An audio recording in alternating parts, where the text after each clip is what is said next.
पैसा प्रयोग होता है तो लगभग 100% करेंसी में ही प्रयोग होता है। फेक करेंसी तो एक एस्पेक्ट है। इसका अर्थ यह हुआ कि यदि प्रधानमंत्री ने या सरकार ने यह निर्णय लिया है तो कहीं ना कहीं इसकी सबसे गहरी चोट आतंकवाद को जो फाइनेंशियल सपोर्ट मिलता था, यानी जो आर्थिक संसाधन आतंकवादियों को प्राप्त होने वाले थे, आज मध्य रात्रि से उनके ऊपर सबसे गंभीर आघात हुआ है।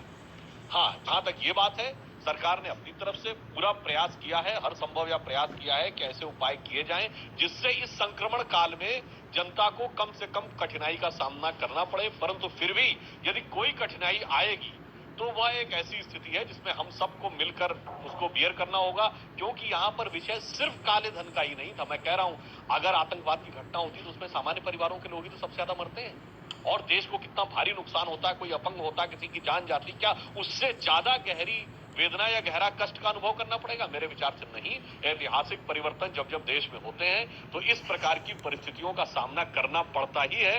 और प्रसून जी, मैं प्रधानमंत्री की तरफ से देश की जनता के लिए एक वाक्य कहना चाहूंगा, ये ठीक है इसमें समस्याएं हैं, परंतु मेरी हिम्मत को सराहो, मेरे हमराही बनो, मैंने एक शम्मा जलाई है हवाओं के खिलाफ। नहीं, यकीनन ये एक ऐतिहासिक फैसला है। दूसरा पक्ष चुनौती बड़ी है। अब हम जरा इसके सिलसिलेवार तरीके से आते हैं। अरुण केजरीवाल साहब, आप मार्केट एक्सपर्ट हैं। बाजार में जो लिक्विडिटी 500 और 1000 रुपए के जरिए जो कहीं ना कहीं लोगों को अभी तक जोड़ती रही, क्या आपको लगता है कि एक बड़ा तबका आज रात के 12 बजे के बाद से लेकर जब तक एक नई पूरे सिस्टमेटिक तरीके से पूरी इकोनॉमी रोल में नहीं आती है, तब तक किस तबके को परेशानी होगी या सारे तबके को राहत होगी? अरुण जी।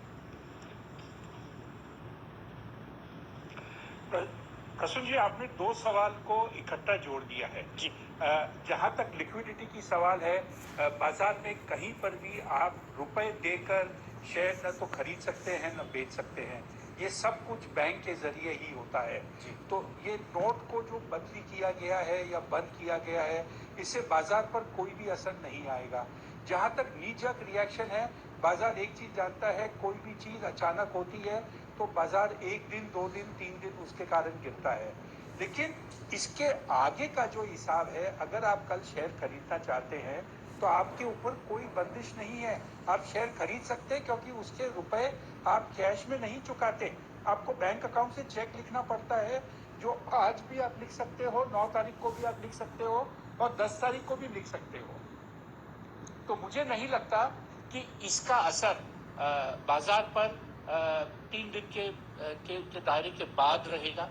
बाजार ऊपर नीचे होता है। कल अमेरिका में चुनाव की भी घोषणा होंगे, तो उसके बाद में बाजार में स्थिरता रहेगी वापस, और कहीं पर भी कोई भी प्रतिबंध नहीं लगाया गया है। नहीं, यकीनन ये बात हम लगातार कह रहे हैं, लेकिन मुश्किल एक खाली ये है कि हिंदुस्तान का पूरा लोकतंत्र जो है वो चुनावी लोकतंत्र पर टिका है, और लोगों की क्या प्रतिक्रिया, जो आम लोग हैं, जो वोटर भी हैं इस देश में, हर किसी को वोट देते हैं, सरकार भी वोट से ही आई है।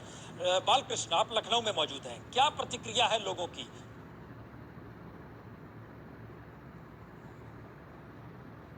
अंकित, जरा आप पहले बता दीजिए, आप दिल्ली में मौजूद है, उसके बाद लखनऊ चलेंगे।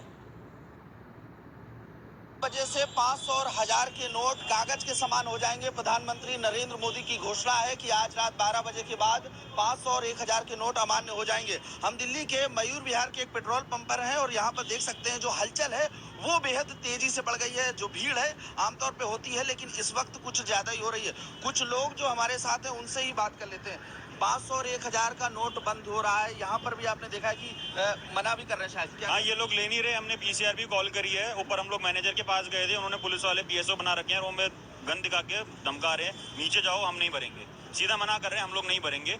ऊपर मैनेजर के पास हम लोग गए, ये लोग मैनेजर के पास भेज रहे हैं। मैनेजर कह रहे हैं नीचे चलो। मैनेजर रूम से बाहर नहीं आ रहा। बाहर पीएसओ खड़ा करा हुआ है उन्होंने, ना वो पैसे ले रहे हैं ना डीजल भर रहे हैं। पूरा ये आप लोग देखो सारा बंद है। आपके साथ भी कुछ ऐसी समस्या? हाँ, हम आए थे यहाँ पे डीजल भराने। जब हमने देखा कि मतलब 12 बजे तक न्यू चल सकते हैं नोट, तो हमने पेट्रोल पंप आए कि हमने डीजल भरा लें, बट यहाँ पे मना कर दिया गया। उसके बाद जब मैनेजर के ऊपर गए कैबिन में कि पूछने की ऐसा क्यों है, तो उन्होंने बोला कि नहीं, ये तो डिसीजन है गवर्नमेंट का, बट गवर्नमेंट का डिसीजन 12 बजे तक है। फिर भी हमें मना करा गया और उनका जो पीएसओ है हमें गन दिखा के डराता है कि नहीं।